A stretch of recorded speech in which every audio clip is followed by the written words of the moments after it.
to measure their competency and provide feedback to help them improve whatever that competency is. And last, I have a note here for learner ownership. And how do we help the learner own education, own the improvement process? I see that in the academic side as the responsibility of the professor from their perspective. And I think I have to do my due diligence to help them own part of that process. The facilitator part, teacher on the academic side or manager or staff on the practice side. I think we need to really look at what are the learning objectives and are they really measurable? And what I mean by that is I think about inter-rater reliability. In exams, I can provide a 50-question exam and know that everyone taking that exam knows the answers to these 50 questions. I think in OSCEs early on, we're able to demonstrate inter-rater reliability that when the actor would say, Rocky washed his hands across the board, when people would look at that, yeah, we agree, Rocky washed his hands. I'm not sure we're seeing that in clinical at the bedside. I'm not sure we're seeing that in simulation as well, because I think we could look at one or two things, and I think we have differences of opinion, so I think we need to standardize those measurements. Structured learning, curricular and competency. I think we owe our faculty the ability to understand simulation, how to begin to teach what we want our students to perform in simulation, and begin to measure that and to build it into the curriculum. I shouldn't be teaching expert competencies for novices, but I should be remediating it if I need as they become. And I think we have to trust each other that when Jane is teaching fundamental skills for beginners, that I can be much more advanced when they get to me in Med-Surg 3. There's a question of release time. I'm probably sure that everyone at this table works probably a 40-hour work week and not much more. But I think we need to really start understanding how we need to free up our simulation experts, our simulation faculty to be able to improve not just from a curricular perspective, but the actual experience as well.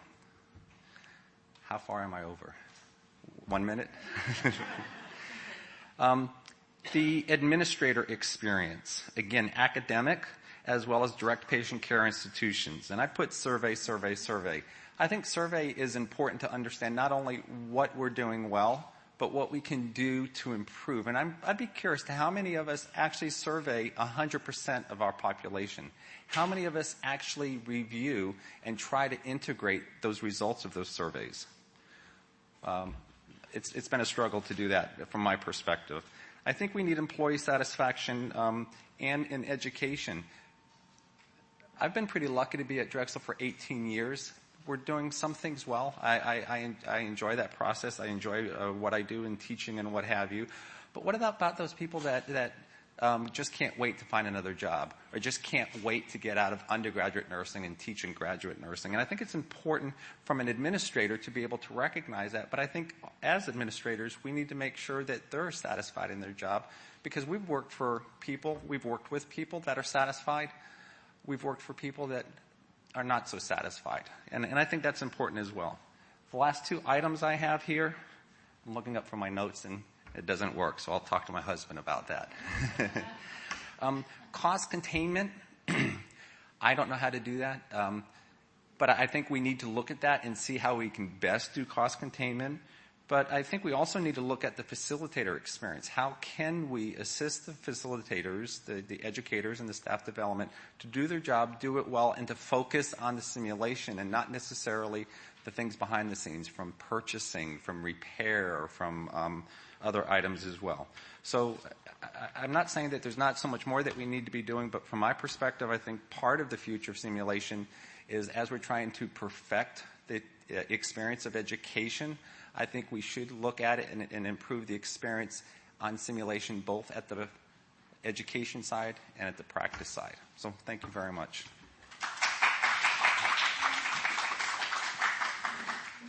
Well, good morning. I'm Chris Dreifurst, and I am from Marquette University in Milwaukee, Wisconsin. And when you're the anchor, you have to decide, do you try to make up for time that everybody went over, or how do you really navigate this? So I really want to sort of wrap up our group.